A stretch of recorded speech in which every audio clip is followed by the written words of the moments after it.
chapter 21. Chapter 21 will be from Drita's perspective.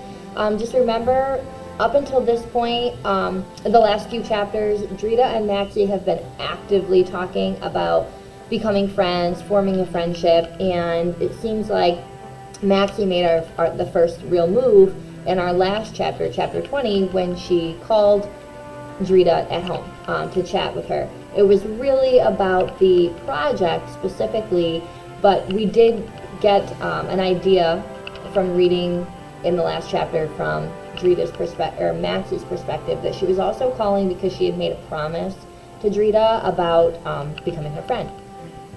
So, Drita's perspective, chapter 21. Cool, Maxie says when we were in the school library. On the table is a big round globe. I spin it around looking for Kosovo. This map is so old it only shows one big country, Yugoslavia. It does not show how the world is today, with the Balkans divided into many small countries. But this does not matter to me. I can still find my homeland easily. Here, I say, pointing to a small space near the center of Yugoslavia. On the map, my country is so small it can fit underneath my finger. To me, it seems strange that such a little place has so many troubles. On the other side of the world, Maxie touches New York City. It is a long way between our two fingers.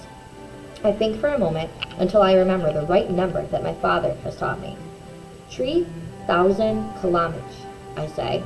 3,000 kilometers. She's talking about the distance between her home country of Kosovo and where she is in New York City. Maxie makes a whistle noise. The biblioteca looks at us. Quiet, girls, she says. With her curly hair and round glasses, our librarian looks like a type of bird, the owl. Maxie must think so too, because now she whispers, hoo, hoo, like an owl, and soon we are laughing so hard we can't be quiet. Shh, the library lady whispers, but I think she's only pretending to be angry, because now she is handing us another book with many colorful pictures of kittens. Like me, Maxie loves animals, especially cats. Cool, I say, and Maxie smiles. At first I thought Maxie and I are too different to be friends, but now I know in many ways we are the same. The biggest way is that Maxie likes things to be funny, just like me. Then the bell rings, and almost as soon as we begin to have fun together, lunch hour is over. That night, when I am home with my family, I tell them about this.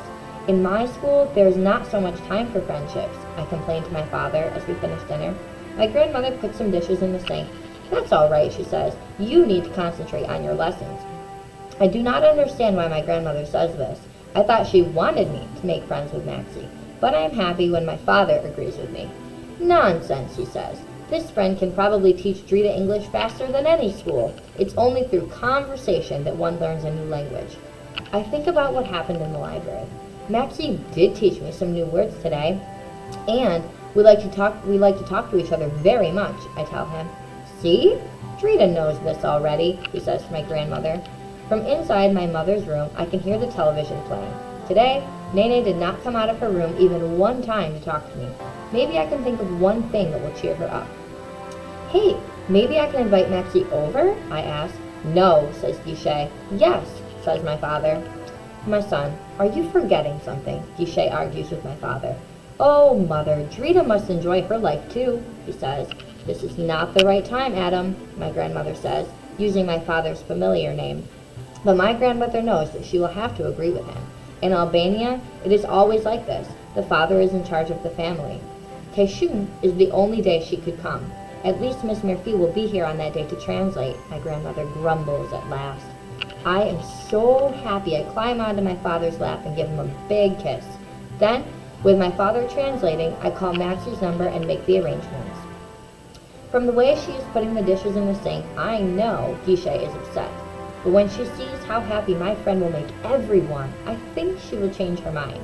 I am so excited I can't wait to tell my mother. When I finish on the telephone, I run into her room. She is asleep.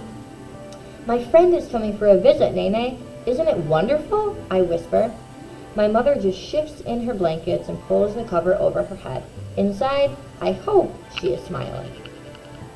So the question I want to leave you with today, friends, is why do you think, we can clearly tell that Maxie's grandmother is not excited. In fact, she's a little upset that Maxie is going to have, or Drita is going to have her friend come over.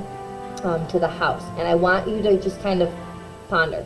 Why do you think she's upset? Why is she unhappy? How do you think grandmother is feeling about this visitor coming into their home? So I'm going to put that question more specifically worded into the video description, and I look forward to hearing your answers.